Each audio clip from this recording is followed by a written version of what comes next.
Good evening. I am Alex Halliday, the Dean of the Columbia Climate School. Welcome to the first Earth series presented under the auspices of this transformational new enterprise. The Columbia Climate School is up and running in record time and welcomed its inaugural class 3 weeks ago. A cohort of 93 students from 10 different countries have come to take part in what is Columbia University's most powerful response to the global climate crisis to date. The Climate School connects, amplifies, and advances new areas of climate inquiry, research, and impact, harnessing the collective intellectual firepower across Columbia University to address this complex and escalating threat. I'd like to welcome you also to New York City Climate Week, for which the Columbia Climate School is the official university partner. Amongst the many events this week, today we had Mark Carney speaking at Columbia with Mark Gologly and discussing the capital required for the energy transition and the vehicles needed to unlock finance for those most impacted. And if you think things are bad now, in the future, particularly in the tropics and many other areas that are not doing so well, things are going to get really bad. And so we need to understand what that looks like. Last month, the new United Nations-led report from hundreds of climate scientists around the world sounded a red alert. IPCC 6 presented the detailed evidence of what we already are recognizing around the world, that the human-driven climate crisis is now well underway. Our Earth is thought to be hotter now than it has been at any moment for over 100,000 years. And the world has warmed over 1 degree Celsius or nearly 2 degrees Fahrenheit since the Industrial Revolution began. The unprecedented changes that have been brought about from this have profound and serious consequences. The report warns that only rapid and drastic reductions in greenhouse gases in this decade can prevent such climate breakdown. These changes pose an enormous challenge to our society, and we need to pivot away from fossil fuels urgently. The stakes are high, and tonight's discussion exemplifies the Climate School's cooperative approach to looking at these issues, demonstrating how powerful and necessary it is to look at climate change in our world in a new way, collectively engaging all of society in order to develop effective solutions. We are highlighting a very special Columbia School endeavor, the Corporate Affiliate Program, in which we seek to engage with the private sector to develop practical, scalable solutions to the climate crisis. In particular, we've been working with founding member of the affiliate program, AllianceBernstein, to explore how reallocating capital and socially responsible investing can help to achieve important, necessary, formidable solutions. Through the program, we are developing a conversation, a repertoire of engagement opportunities, so we can together develop insights on building effective climate solutions. Here to discuss that effort and the imperative we all face and need to act upon is Michelle Dunstan, representing AllianceBernstein. AllianceBernstein is a leading and innovative firm, well known globally, offering research and investment services to institutions, individuals, and private wealth clients in major world markets. Michelle is AllianceBernstein's Chief Responsibility Officer and oversees AllianceBernstein's corporate responsibility practices and responsible investing strategy, including integrating environmental, social, and governance, or ESG, throughout the firm's research, engagement, and investment processes. She is co-author of a recent op-ed published in Barron's entitled, "The World is Starting to Pivot on Climate. It's Not Enough." Also here this evening, Lamont-Doherty Earth Observatory research professor Radley Horton. Radley's research focuses on climate extremes, tail risks, climate impacts, and adaptation.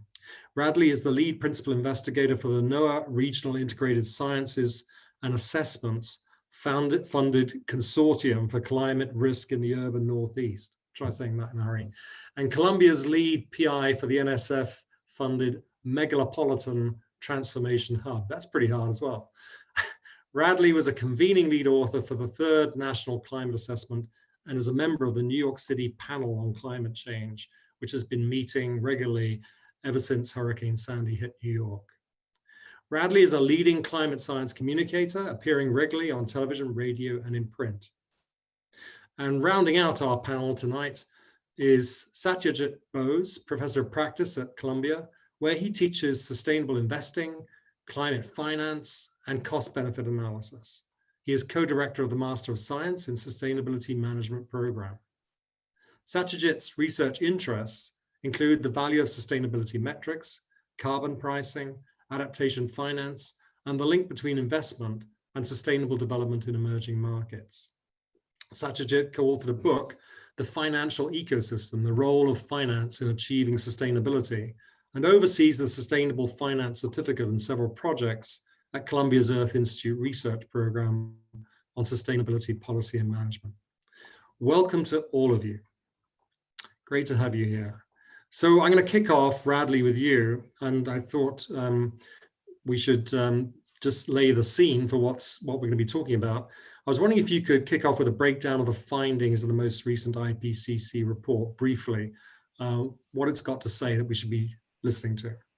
Absolutely. Thanks for the chance to speak with all of you today. I think, in some ways the report is very novel, but in some ways it's really an important continuation of IPCC messages really for the past decade or two. And first, in terms of continuity, things we've been hearing for 10 or 20 years from the IPCC. Climate change can already be detected. We can already see observed trends in things like temperature and sea level rise, and that those historical trends can actually be attributed. We can see causation in human activities, like the burning of fossil fuels. This isn't just natural variability that's explaining these historical trends. We've also for a long time seen the IPCC saying that these climate impacts are going to be large and serious associated with these changes. Earlier IPCC reports tended to say in the future, the impacts will be serious. That's starting to change. And then also going back in the IPCC reports, this framing of decisions that we make now about whether to reduce our greenhouse gas emissions can help ensure we avoid the worst outcomes, say of extreme sea level rise. So that's the long-term IPCC context. What's different in the latest report? There are some important shifts. You see stronger confidence in the science, and also, if you read between the lines, much more concern, much more bold statements than we saw in the past. The best example of that is this evolution towards describing in dire terms how extreme some of these impacts of even just a little bit of global warming can be. So hearing, for example, about how coral reefs can be threatened by just 1.5 degrees Celsius of global warming, the idea that there are some impacts we might not be able to adapt to. That's something you didn't see in prior IPCC reports that you see now.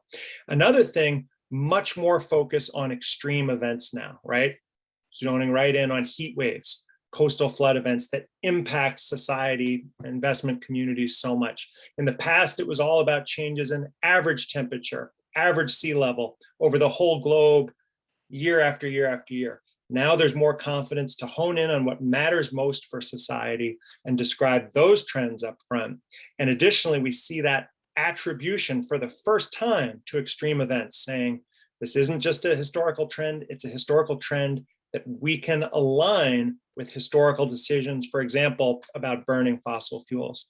Other things you see in this report, much more regional information in the past, trying to be useful and responsive at a scale that's important for decision making, and really trying to inform assessment of climate impacts and adaptation decision making. That's a common theme that's going to come up tonight. The IPCC is, I'd say, catching up to the need for providing that kind of climate services. And to me, wrapping up the single, a really novel point is the IPCC finally sort of opening the door towards talking about high consequence, catastrophic outcomes, not just sort of staying comfortable in most likely projections, but acknowledging that some things that maybe we used to think of low probability but high consequence, but that now we're starting to think maybe higher probability and high consequence are worthy from a risk management perspective of talking about. So acknowledging that sea level rise could be faster than the climate models say, that we could see connections of different types of extreme events at once that have cascading, hard to predict impacts across society and lead to some tipping points that could be hard to back away from if we don't reduce our emissions dramatically. So, I mean, just quickly, Radley, it sounds like a lot of this stuff is stuff we've heard before. Were you surprised by any of these findings, or just quickly, did you actually say, well, actually, this is kind of what we knew was happening anyway?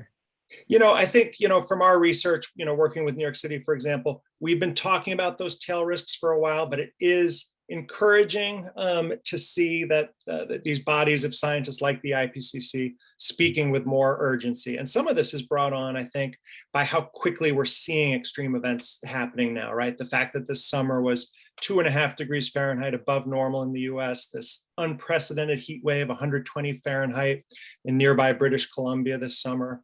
These record extreme rainfall events, New York City at Central Park set its hourly rainfall record of all time in late August with over 2 inches in an hour. Just a week later, they shattered that record by over 50% with over 3 inches of rain in an hour. So we're seeing these extremes happening faster and faster. I think the IPCC is playing catch up to some extent. But there are also are, of course, positives that we can point to, tipping points that work in our favor. Here in 2021, we've seen that 70% of the investments in new energy generation are on the renewable side, over $500 million. China this week or last week pledged to stop financing coal plants outside of China. So we are seeing the IPCC and broader community noting climate change is happening faster than we thought. The impacts are greater, but maybe, just maybe, we're seeing some signs that we can be a powerful leveraging force for rapid solutions to climate change. And of course, the partnership with AllianceBernstein and the Climate School more generally is critical in articulating how that can happen and leveraging a way to make it happen fast enough. Great. Okay, so that's a good point to turn around to Michelle. And Michelle, I was wondering if you could say a bit about how AllianceBernstein and your clients are reacting to this report. And do you perceive a demand in understanding the relationship between climate and investment strategies? Yeah, absolutely. It's really interesting. If you'd asked me that question 10 years ago, well, our clients, who are the world's largest asset owners, they would have been concerned about climate change itself. Most would not have considered it to have a near-term impact on their investments or asked about it in conjunction with how we think about our investment management process, our research, our portfolios. That has all changed. Clients are increasingly concerned with not only with climate change, but also that first, they should be addressing climate change in the way they invest. And second, that climate change is fundamental to financial outcomes. Climate change is having an impact on both the cash flows and valuations of investments today, not 50 years in the future, but right now. And that's come about through both our clients' own evolution of their understanding of climate change's impacts through reading materials like the IPCC report, but also through the efforts of asset managers like AllianceBernstein to educate their clients on the importance and the impact of climate change. One simple example that I use with clients to try and convince them that climate change is here now is taking them through, picture your investment as a factory that has a lot of carbon emissions. Well, physical risks are present today. Where is it located? In an area that we're seeing wildfires or increased storms or sea level rise. But then the transition risks are actually impacting companies today. What if the company emits a lot of carbon? Are those emissions being taxed today? If they're not, could regulations change so those impacts are going to be taxed at some point in the next 2 to 3 years? Even if that's not going to happen, what if regulations change and this factory is going to have to upgrade its equipment or install scrubbers? That's going to cost it money. And what about those kind of third and fourth order impacts that aren't direct today? What if a competitor has developed a new lower carbon alternative? Customers are changing the way they're buying. Is your company going to lose market share? Or what about employees? Younger employees in particular are increasingly making value-based decisions on where they want to work. If your company doesn't have a good environmental profile, we have seen many of these companies, particularly in areas like fossil fuels or heavy industry, drop down the list of where new university grads want to go. If you are getting bottom of the barrel talent, what does that say about your capacity for technological innovation or keeping costs low? All of these things aren't 10, 20, or 30 years in the future. They are impacting the cash flows, the streams of money that companies are making now, and they're impacting the valuation that our investors are putting on it. So us and our clients are increasingly viewing this as very fundamental to what we do. That's great, thank you. Let's turn to Satyajit. Satyajit, tell us how this all works. How, in simple terms, how should this relationship between climate consequences and investment strategies really operate? Yes, thanks, Alex. So, Radley and Michelle sort of laid out what's happening. Radley talked about the information that's coming out of the IPCC that's at a regional level today, or information that affects us at the decision timescales that investors make, which is in the 5-year range as opposed to the 50-year range. And Michelle really laid out how valuation and cash flows are affected by each of these different physical effects, as well as the inevitable policy response to those physical effects. Now, when we have what we are doing here, at Columbia, at the university, in our collaborations with AllianceBernstein and others, is to routinize that into a process, a skill development process. You have to figure out how do I incorporate this climate risk on this facility into my cash flow projections for the next 5 to 10 years. What will happen to the increase in frequency of, say, power outages, or variability in energy demand, or the possibility of drought that'll affect hydroelectric power in this grid or in this company? And what will that do to my risks? And what are the scenarios I should be looking at? So it's that process of bringing together what investment managers do routinely on financial analysis with the kind of work that climate scientists do, which is tended to be global, but marrying those two at the level of the region, at the level of the local, at the level of individual companies and physical facilities and jurisdictions that might impose carbon pricing or border price adjustments for trade and so on. So there's a lot of work to be done there. And that's really what we're doing here at Columbia. So sticking with this a little bit more, talk a little bit about ESG and how it's affecting things. So ESG has become a sort of standard term that everybody uses, and pathways to emissions reduction underpin the most proactive policies for dealing with climate change. How does partnering with the private sector help move the needle on these things? Well, here's the thing. So, ESG, environmental, social, and governance analysis, refers to a philosophy where you look at companies and ask, what is their impact on the world? And of course, that affects climate risk, but there's also what's known as the TCFD approach, which is sorry to bring in more jargon, the Task Force on Climate-Related Financial Disclosure, which is sort of the opposite. It says, how does what's happening in the climate affect a particular company and its cash flow? So it's a circular process. It's there's a feedback loop. So we have to look at both of those to get the full picture. And I see that in the financial ecosystem, there is, there's attention and resources being invested in both of those. The private sector is critical to this. This morning, in the World Leaders Forum with Mark Carney and Mark Gologly, there was a discussion about what is the total amount of finance necessary to address mitigation and adaptation. And they were talking about numbers in the range of 80 to 150 trillion. Those are big numbers, but 75% of that is going to come from the private sector. The public sector just does not have the capacity to address this. So that's why it's critical to bring the private sector into this process, which means that our decision processes have to devolve to the level of individual companies, investors, stakeholders, not just governments, not 200 governments, which is difficult enough, but millions of corporations and billions of consumers and employees. Okay, that's great. So that frames it very nicely. But let's get back to Radley. So tell us about climate-related physical risk and its relationship with transitional risk. What are the differences between these? If you could explain it in simple terms. Yeah, this is something that Mark Carney helped pioneer.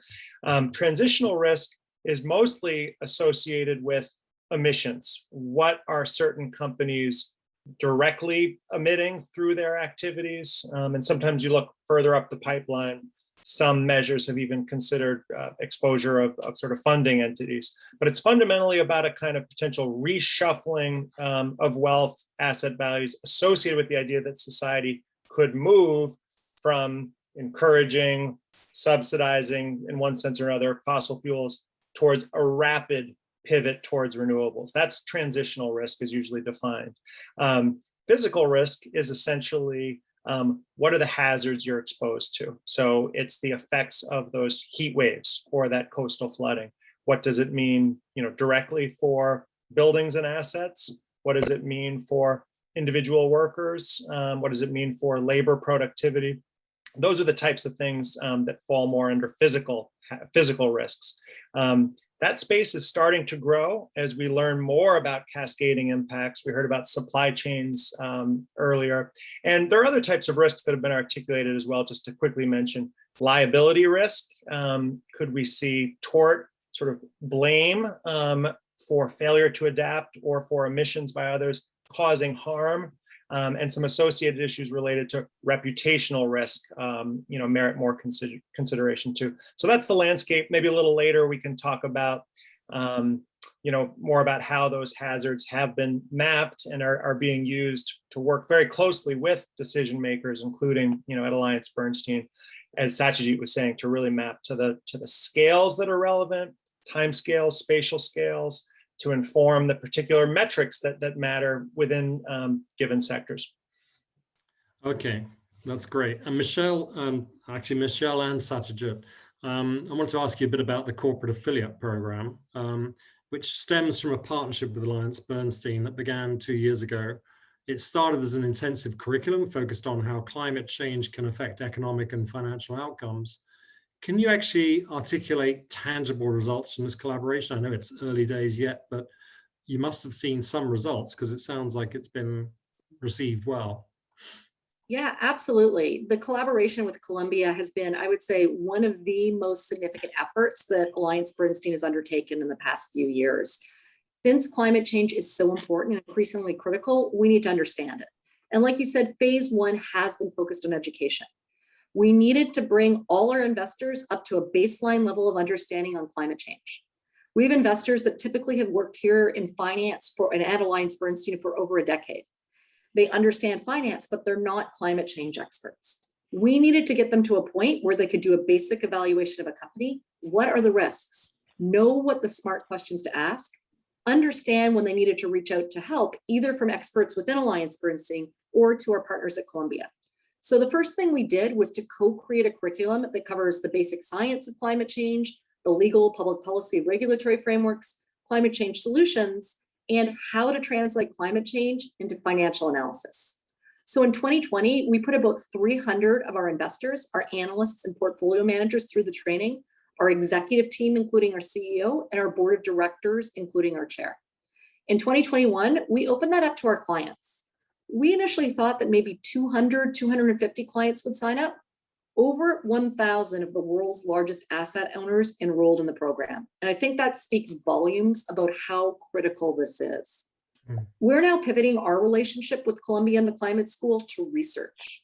Our investors are working directly with the Climate School faculty to produce better outcomes. For us, that means workshops on areas that are of interest to our investment process: renewables, hydrogen. How does sea level rise and sea temperature rise impact salmon fisheries in various regions of the world? We're able to leverage these insights in our investment research and decisions. That's better capital allocation and better outcomes, both financially for our clients, but also for society in terms of what we're funding. We're also benefiting in other ways. Satyajit and his colleagues have helped us evaluate over a dozen providers of climate change scenario analysis. The team consisted of not only investors, but scientists, data scientists, risk professionals. Together, we were able to do a more thorough evaluation than investors alone. And due to the climate change education, our investors are now equipped to actively engage with companies. This is another area asset managers can actually help out. So in 2020, we embarked on a proactive ESG engagement campaign. And what I mean by active engagement, we engage for two reasons: for insight, to understand what a company is doing and then leverage that in our research or investment decisions. But we also engage for action, to encourage companies to take decisions that are in the best interests of their long-term sustainable cash flow. So last year, we targeted almost 400 of our holdings that did not have either climate change targets or ESG metrics and executive compensation, which was frequently related to environmental and climate change targets. We asked that they implement those in 2021. And we were able to explain why this was important. And that's how you make traction with all these corporations that you need to put in. You can't just say you need to do this because it's the right thing to do. It is the right thing to do. But as investors, we can tie it back to why this makes them a better company, why this preserves their cash flows, why this will grow their valuations, why addressing climate change today is, in essence, future-proofing yourself. So we're trying to bring this about through not only our capital allocation, but our active engagement. And it's that partnership with Columbia, that back and forth that really serves to actually inform a lot of this action. That's really helpful. Great. It's good to hear we're doing so well. Why is it so important, do you think, Michelle, for us to address the problem or a problem like climate change from so many different viewpoints and bits of expertise? I mean, it's one of the reasons why you need a university to sort of tackle these issues, but I'd be interested to know what you think about that. And as investors and mixture of investors, clients, and climate scientists, what do we need to do to make the changes needed to stem climate change consequences more comprehensively? Look, climate change is too big for any one entity or any one discipline to solve. We need to all work together to do this. And we need to approach climate change from this multidisciplinary but integrated perspective. I can't work on this, you on that. We need to think about the interactions between that. For instance, we need basic science and research, but the end goal isn't that research in and of itself. It's not about discovering that cool chemical reaction or a more precise way to isolate carbon levels in core samples. It's about taking that research and applying it to solve climate change. And to do that, we not only need to have the great science and the research, but we need to understand the application of the research. What are the economics of that outcome? Is it scalable? Is it commercializable? What are the regulatory barriers and public policy frameworks that will either support it or put a kibosh on this? The scientist of tomorrow needs to go deep in their science, but they also have to have a broad understanding of these other disciplines to be successful. So just like we think the investor of tomorrow needs not to only understand accounting and finance, they're going to have to understand the basics of climate change. And that's why the Columbia Climate School is so important to society. It's about breaking down activities that have traditionally been siloed and working together towards a common goal. Having these linkages built into the process as early as possible with academics, corporations, investors, and governments all working together in a coordinated fashion, that's what's truly going to drive change. And that's what makes Columbia so attractive a partner for us. Columbia has clearly embraced this multidisciplinary view. You guys value the role that an asset manager can play. Access to education for asset owners, the ability to allocate capital to drive change, and access to top management at the world's largest companies to advocate for that action. And it's a two-way street.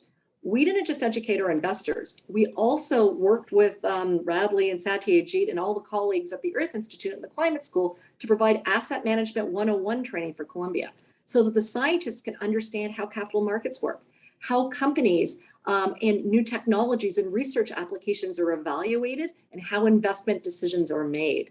So what we're hoping is by injecting a business lens earlier into the science process will make greater traction. And by injecting a scientific and climate change lens into investing, we're also going to make progress on addressing this really, really complicated and global scale issue. So everybody benefits, basically. It's fantastic. Yeah, Alex, if I can just sort of supplement that a little bit, the time, the management time, the attention, the resources on the AllianceBernstein side that went into that interactive process, that feedback loop between the researchers and the decision makers on capital allocation, that's a real signal. There's to us that meant that these guys are really serious about thinking about the granular impact of climate change on specific securities. nowadays, no one in the financial ecosystem is going to say, we don't care about climate, we just want to make money. 10 years ago, people would say that. And that was routine. But nowadays, no one will say that. But there's still a lot of companies out there that you go to their website and they'll have ESG and sustainability splashed all over their website. But you look at their vast global organization, and you'd be lucky if you find 5 people in there that know anything about climate and ESG. So and that's a very different approach.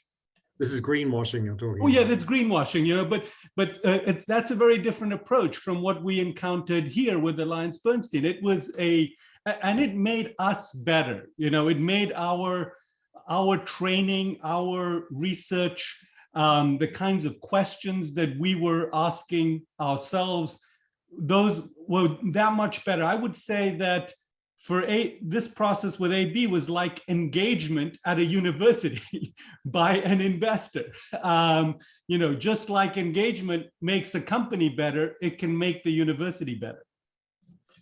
Well, that's very interesting. So Satyajit, carrying on with you a bit, can you say a little bit about the how things are going in terms of training and how important this is for the community in terms of people looking for the kind of talent that we might be able to produce? Yeah, well, look, in the last few years, I've seen the scramble for talent, for the people that are coming out of our programs. It's very rare. Before these kind of skill development and bringing together the interdisciplinary sciences, we wouldn't find anybody who both could explain, okay, how do trade flows affect the flows of carbon? How does carbon virtually flow from, say, Australia to China through steel or coal? So that's kind of an economic idea. And then about the thermohaline circulation, the flow of salt and warmth in the North Atlantic, which keeps London a lot warmer than it would be given its latitude. So we produce people who know both what the thermohaline circulation is and what virtual flows of carbon are. And you have to bring those pieces of information together to think about the impact of decarbonization on the global financial system, on what sovereigns will be more likely to face cash flow risks. What are the trade flows and how will they be affected?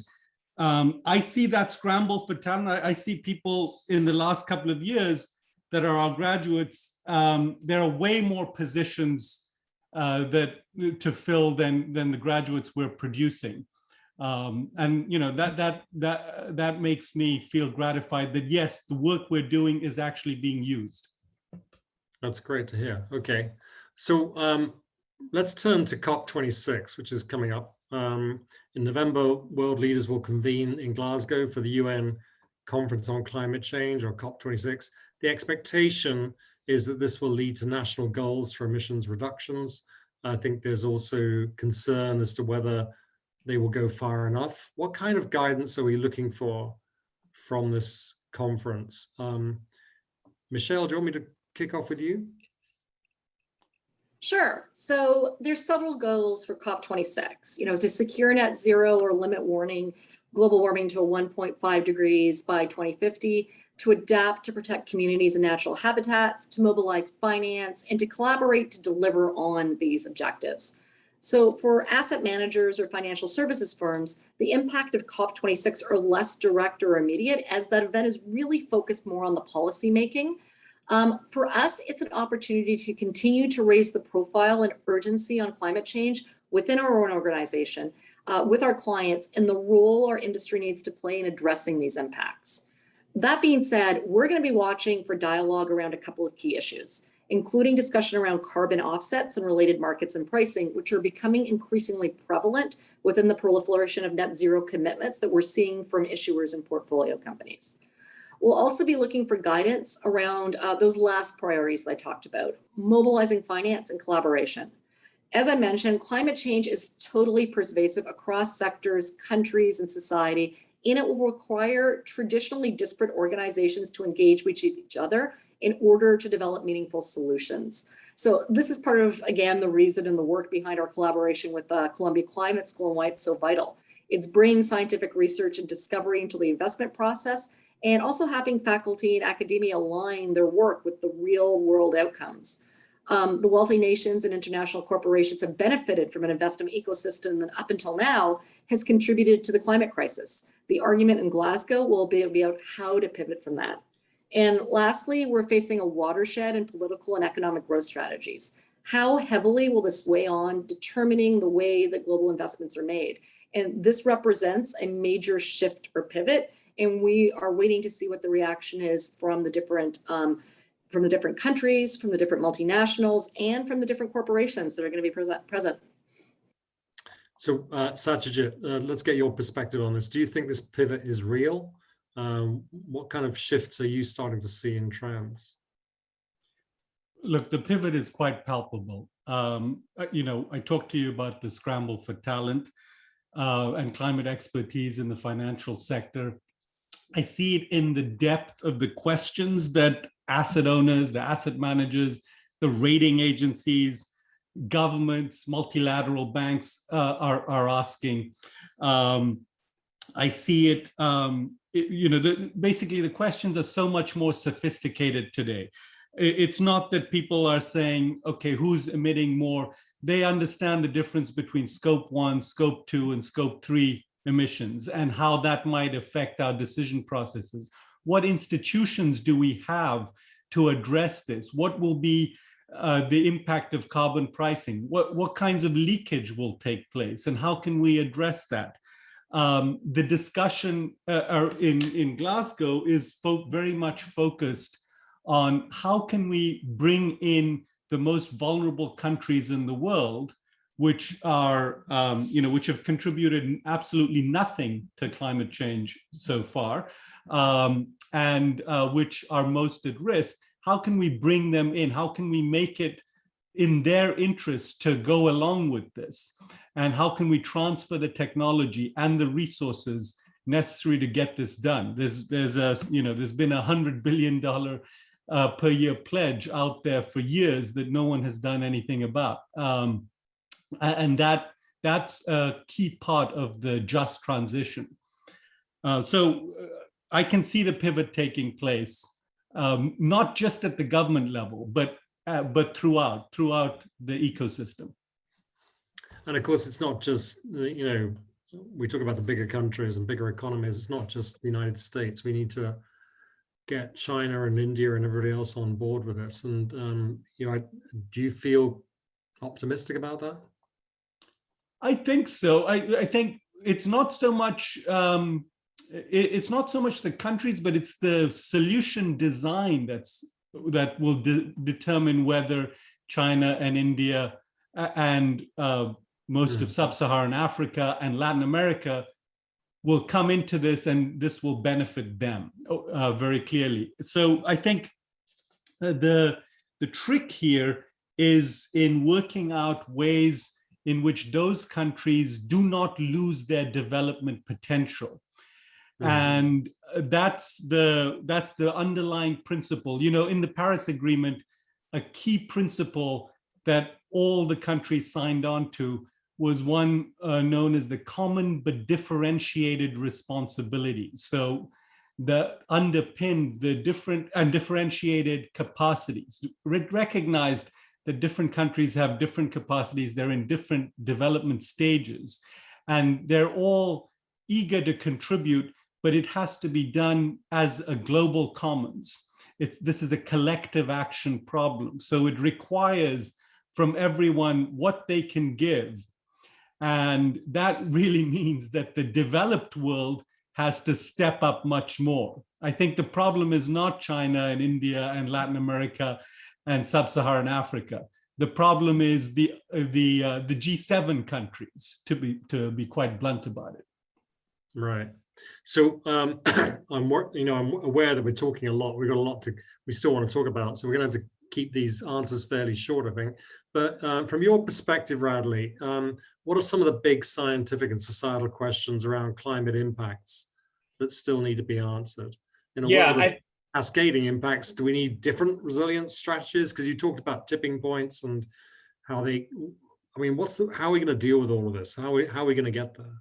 Yeah, I mean, that's the million-dollar question. I think we're actually, as we're hearing today, doing pretty well at what I'd call these sort of linear connections. And we've heard how this partnership, how our science, as us climate scientists are trying to do impact assessments and to improve adaptation, we realize that we are not going to be effective unless we're engaging with all that expertise that resides in the private sector, communities, stakeholders. I think that two-way learning is really starting to happen in important ways.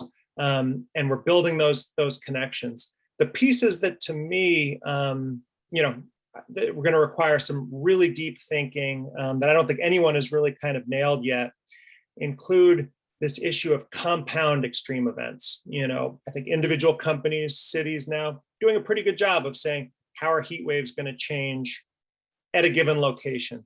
We're nowhere near at the same place, though, in terms of saying, well, what if we get a sequence of different types of extreme events? What if the power has been knocked out by a hurricane and we get a heat wave right after, for example? How is climate change going to shift those risks, those correlation structures for sequences of extremes, but also simultaneous extremes in multiple parts of the world, such as simultaneous droughts and crop failures that can have cascading impacts in regions that didn't even experience sometimes the worst impacts among vulnerable communities that didn't even experience that initial drought or heat wave.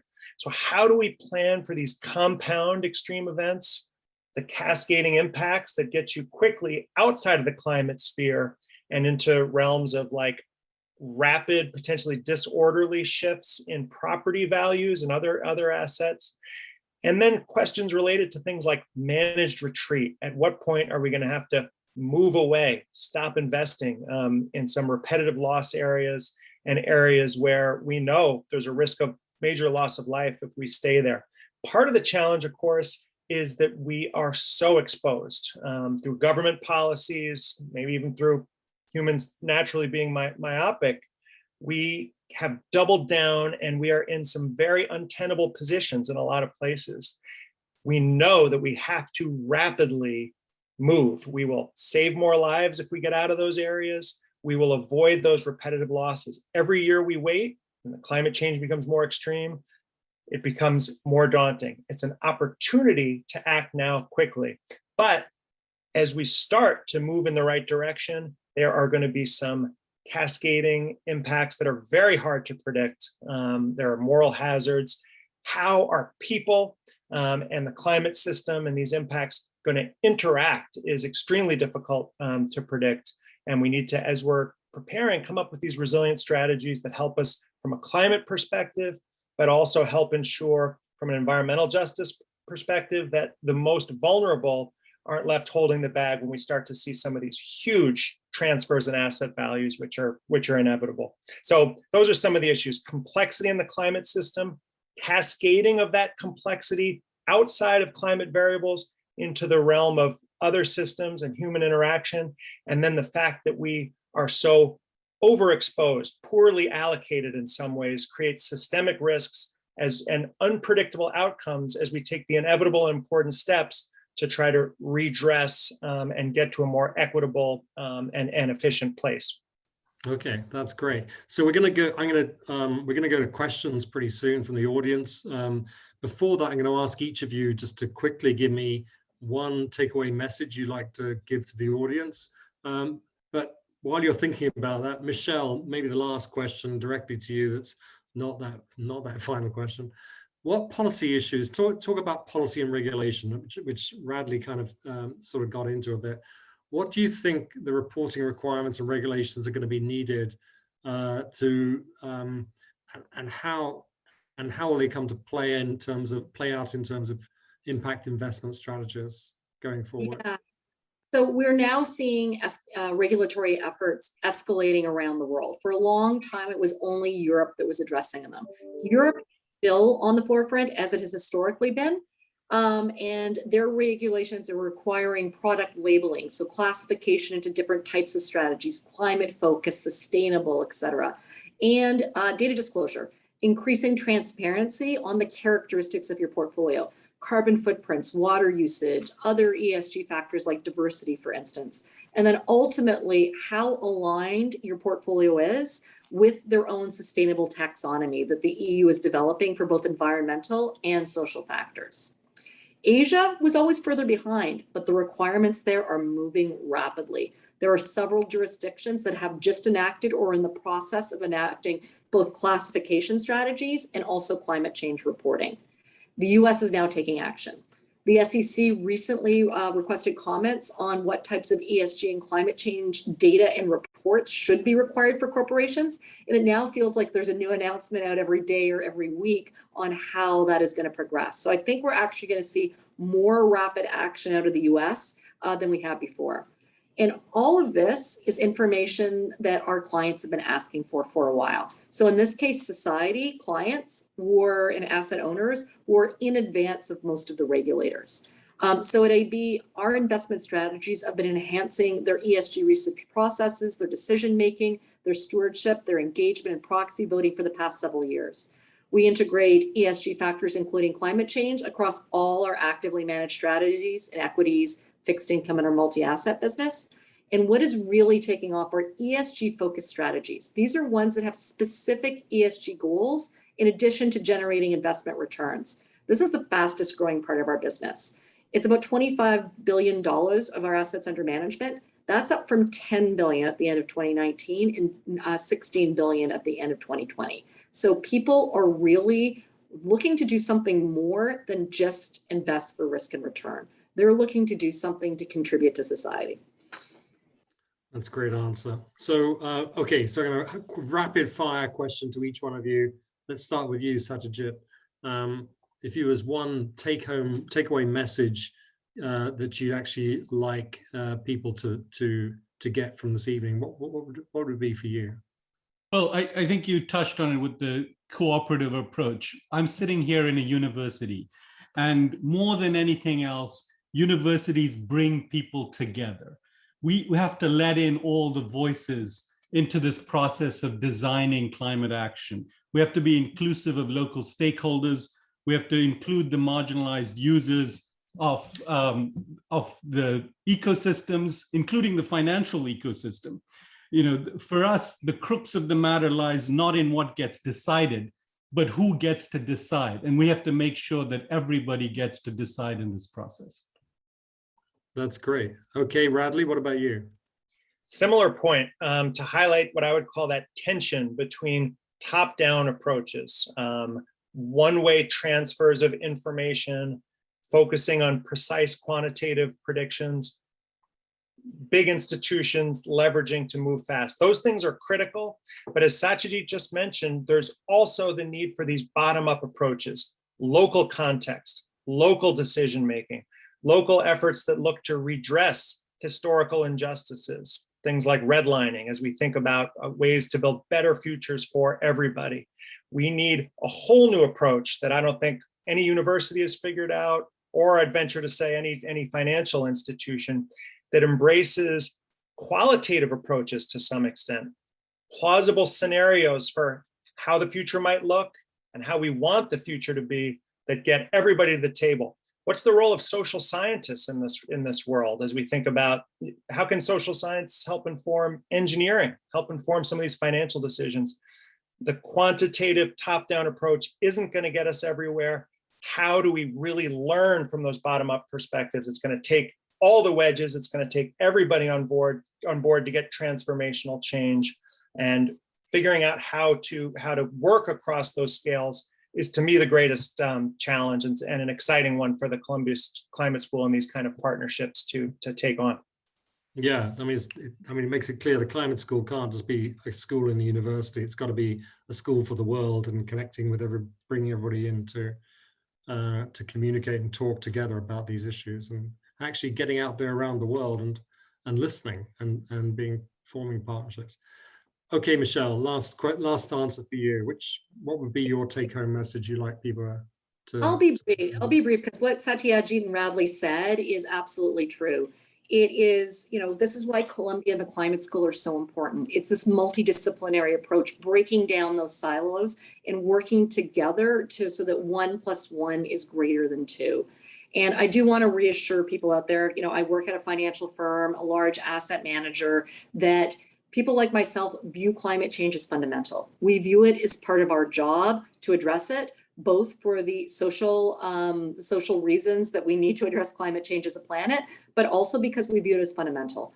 And once you have most investors viewing it as something that is going to drive valuations and financial outcomes, then you're going to turn the capital markets, and then you're going to start to see allocation towards mitigation and adaptation that we haven't historically seen in the past. So I would say we've reached that tipping point that the majority of the financial community is committed to making a difference, both through engagement, through research, and through capital allocation. That's great. Okay, so we got some questions. There's a lot of questions coming in from the audience. I don't think I've ever seen quite so many, and they're quite long ones. So I'm just to say to the audience, thank you. Great to get your questions, and we'll try and take note of them all, but we're not going to be able to get them through all of them in the next 15 minutes, 10 or 15 minutes. But let's kick off, first of all. Let's ask Satyajit this. Are there ways you might change business education to consider long-term climate risks? And, are there particular ways in which we could influence future middle managers, not just executives, to think long-term? Yeah, sure. I mean, look, I started working in M&A investment banking in the 90s, and business education at that time was about doing leverage buyouts. How do you, how do you figure out the cash flows of a company, buy it with a lot of debt and a small amount of equity, take out all the costs you could possibly take out, make as much profit for the for the private equity guys, and to hell with all the other stakeholders. And the trouble is that much business education hasn't changed from those 1980s. And we really need to realize that that world of making money just for the few, without attention to the ecosystem, without attention to everybody else, is just not sustainable. The climate crisis is the result of that kind of thinking. So there needs to be a radical change in the way we approach business education. And that means thinking about the ecosystem, thinking about climate change. What are the impacts of the companies on the environment, and what are the impact of the environment on the companies and on the savers and on the and all those stakeholders? So that I think business education has a lot to learn from climate scientists, from social scientists, from anthropology, and all the other disciplines that are out there. So what I hope to see in business education is bringing in everybody else. Sounds good. Okay, so let's have this. Radley, you answer this one. I mean, others can dive in as well, but I think we're going to have a lot of questions to get through. Who are companies looking to lead the way to lower their emissions and reach net zero in the time frame we need? Who are companies looking to? Sorry, was that the question? Yeah, who are companies looking to lead the way to lower their emissions and reach net? I mean, this sounds like, the role of government, but maybe it's not. What do you think? Yeah, I mean, I think, this is a case where it's interesting to look internationally too. I mean, there are examples, the Netherlands, for example, where we've seen partnerships between private sector and government and civic society, engineering groups, for example. So I think, just looking at Columbia, for example, and a few other schools, we have major innovations in carbon capture technology underway, major efforts at making batteries even cheaper, issues with intermittency of the grid. Maybe I think Satyajit or Michelle might have more nuanced thoughts on types of entities on this. Maybe we turn to them. Okay, any idea, Michelle? I think increasingly every entity is viewing its responsibility to do something for it, to do something for the climate and address what they can address. And you are seeing corporations address not just historically scope 1, your own emissions that you can control, but start to measure and address scope 1, 2, and 3 emissions. So not only your own emissions, but those of all your suppliers and those of how your products or services are used. And we are seeing companies be more thoughtful about how they're doing it and try to think about what levers they can pull within their ecosystem to influence not only their own behavior or things that are occurring across their value chain. So we are, engaging with companies. I would say 5 years ago, most engagement was with, fossil fuel companies or heavy industries that were among the largest emitters of carbon. Obviously, people are still engaging with them and they feel a lot of pressure, but you're a healthcare company or you're, a consumer goods company that's not a large emitter. You even need to have a strategy today. Everyone needs to play their part in order to reach the end goal. Because right now, not everyone's playing their part, and even those that have committed aren't actually doing everything. We need the entire world to participate. So, Michelle, maybe I could stick with you. There's a question here about, please, saying to you in particular, please elaborate on your mention of carbon offsets at COP. What would you like to see in that regard? That's a really good question, because in different jurisdictions around the world, carbon offsets are regarded very differently. In some regions, they are a principal regulatory and public policy tool that is being used to drive change. In other regions, they're actually a dirty word. Some people view carbon offsets as evil. I take an approach, or we take a more pragmatic approach to it, that it is one tool in your arsenal, but it should not be the primary tool. I like to kind of go through the mantra: avoid, reduce, recycle, offset. There are some companies that in the near term, the only thing they can do is offset. What I would like to do is look at the company's total plan. How are they thinking over the next 5, 10, 20 years? They need to be able to reduce real emissions. Offset as your primary mechanism isn't going to get us where we need to go. But as a tool for the residual, or as a temporary measure until you can build the infrastructure or until you can realign the business to generate real change in your carbon emissions, I do think there is a place for them. And having a more unified approach to this so that there can be a globally recognized price of carbon and where offsets could be used, and also what a good offset is. We haven't even gotten into the fact that a lot of offsets are bad offsets. That is useful. So I think ignoring the problem is not going to make it go away. Talking about it might lead to better outcomes where offsets are one small piece of that puzzle. Okay, so, any one of you might want to join in this one. Is the banking sector prepared to not finance projects that are likely to be profitable in the short run, but are high risk in the long run in the climate context? Or can we expect regulation to prevent this? I think there's already lots of answers coming out there. So, I can jump in. There was a lot of talk about that this morning at the World Leaders Forum.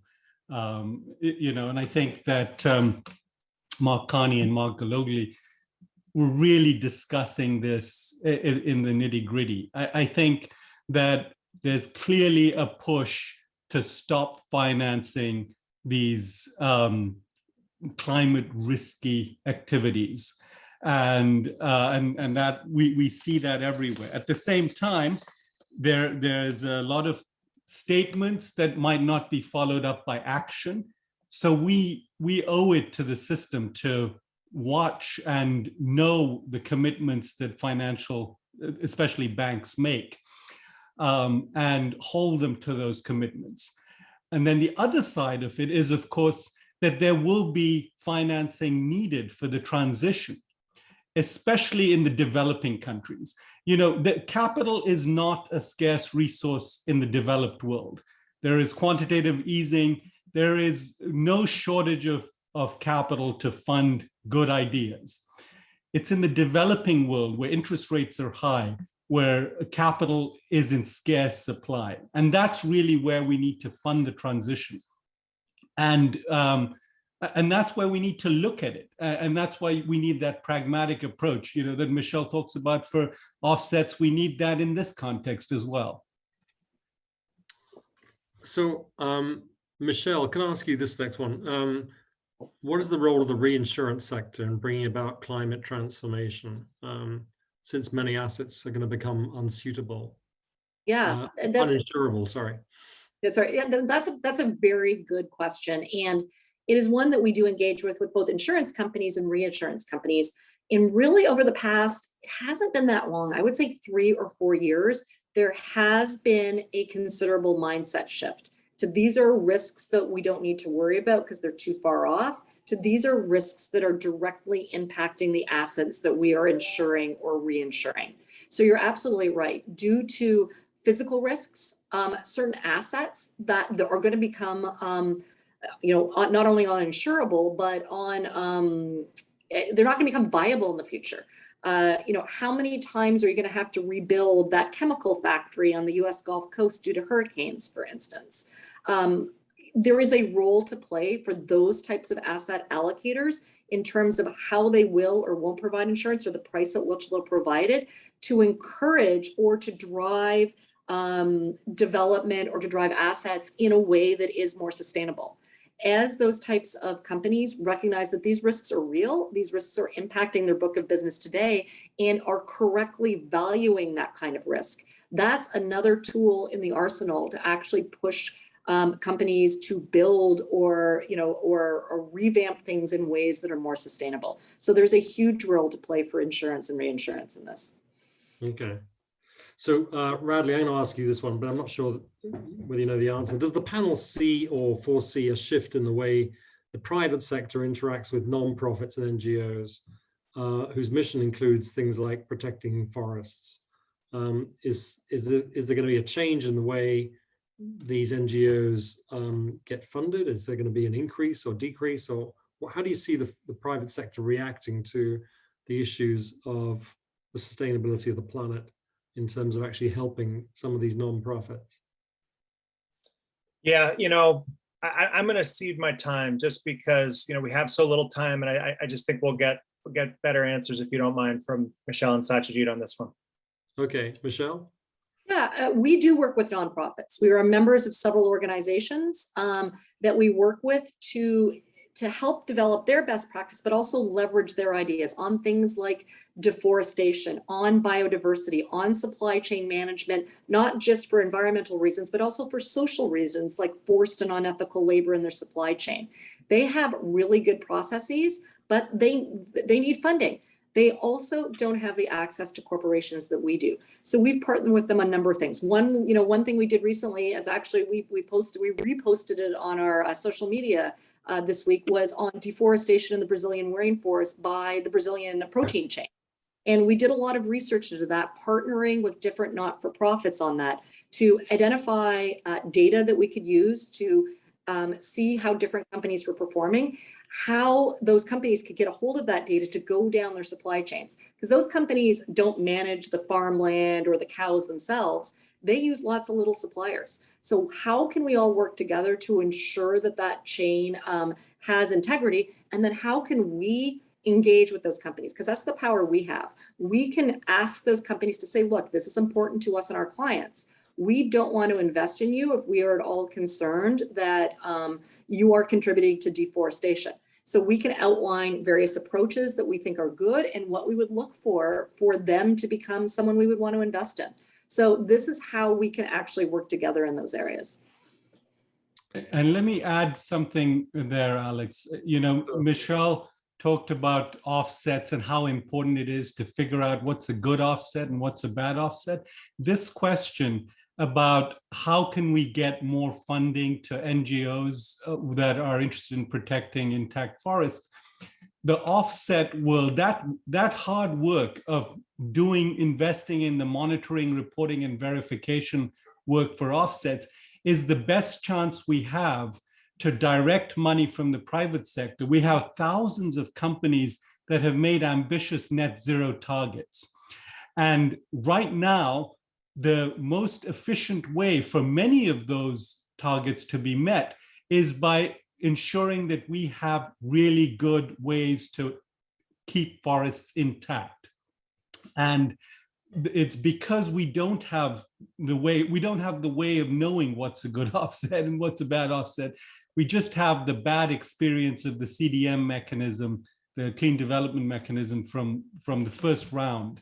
And that's work that really needs to be done. And I think that there's work to be done with SBTI and in Glasgow to work around this. Okay, so let's talk about green bonds. Satyajit, maybe you should kick off with this as well. Would issuing green bonds be a way to get societies to invest in decarbonization?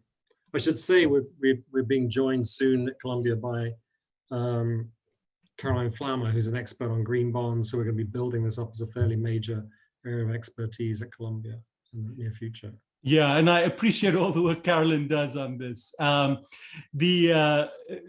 green bonds have taken off. They're very much in demand by investors. They're a very quick and easy way for issuers to tap funding that is specifically geared towards decarbonization, right? It's the first time that we really have use of proceeds segregation to make sure that the funds that are raised by the green bond are used for their purpose. Now, having said that, we have to keep in mind that bonds are only instruments for the largest corporations or for large sovereign issuers. The process, you can issue a bond if the market sort of knows who you are. But there are lots of small and medium-sized enterprises around the world, NGOs around the world, smaller governments, municipalities that need funding for decarbonization. It's not just the largest companies. So green bonds are a great tool, but they're a limited tool. So we need to go beyond green bonds, Okay. Anybody else want to dive in on green bonds, or should we move on? Michelle? No? Okay, let's go on. Okay, so there's a good question here, which I think I know the answer to. Has Columbia developed models to quantify the financial cost of climate risk for real estate assets for different climate scenarios? So this strikes me as we've got a member of the National Academy of Sciences, Jeff Heal, who's on the faculty at Columbia, and he's done exactly this as well as a number of other areas of financial risk. And he's working with geoscientists like Marco Tedesco to try and take a look at these issues. I don't know whether anybody wants to dive in on this, Michelle or Radley. Do you want to say anything about this? I'll just, briefly say a little about it. I think it, gets at the spirit of collaboration and interdisciplinarity. Marco, who you mentioned, a brilliant polar scientist, done fundamental work on Greenland, and which is of relevance to its potential contribution to sea level rise, and by extension, changes in the risk of coastal flooding. But, Marco historically hasn't so much generated, his primary contributions haven't been in total global sea level rise contributions. That's part of what he does, but I would argue it's the excitement, curiosity, and recognition that his research can help inform broader impacts that has really made that partnership so powerful. And Jeff, we could go on, forever about his deep commitment to these issues around the world. Another thing, just quickly, about what Marco and Jeff have done is they're looking at sort of aggregate real estate values, but they're also honing in on issues related to, for example, climate gentrification. So to me, it's a really good example of this model of openness to alternate perspectives, recognizing the need for interdisciplinarity, and being open to learning, as opposed to the age-old model, which would have been more, I'm a geoscientist expert, I have these great sea level rise projections, let me hand them to you, and then that's all society needs. It's this recognition that the quantitative predictions are part of the story, but it's this broader learning that we can all do together for societal good. To me, that's the biggest innovation of Marco and Jeff's work together on this issue. Yeah, I agree. Okay, so we're running out of time. We're gonna try and get some quick answers to a couple more questions, and then we should wrap it up, I'm afraid. So the first one is about oil companies. How do you think oil companies are going to pivot successfully? Is there any value to remaining invested in them to influence their future as shareholders? So I think the way Columbia has responded to this is by expecting companies to change what they're doing and show some clear credibility in what they're doing. and that our own investments are very much tied to that. We don't actually invest in any oil companies right now directly, but this is something that we think is very important for investors to think about, is how can they apply pressure. Michelle, what do you think? Yeah, no, it's a super question. And I think, at least for us, you have to go back to thinking about what these companies do. And obviously they supply oil and gas. We know we're going to need to reduce that.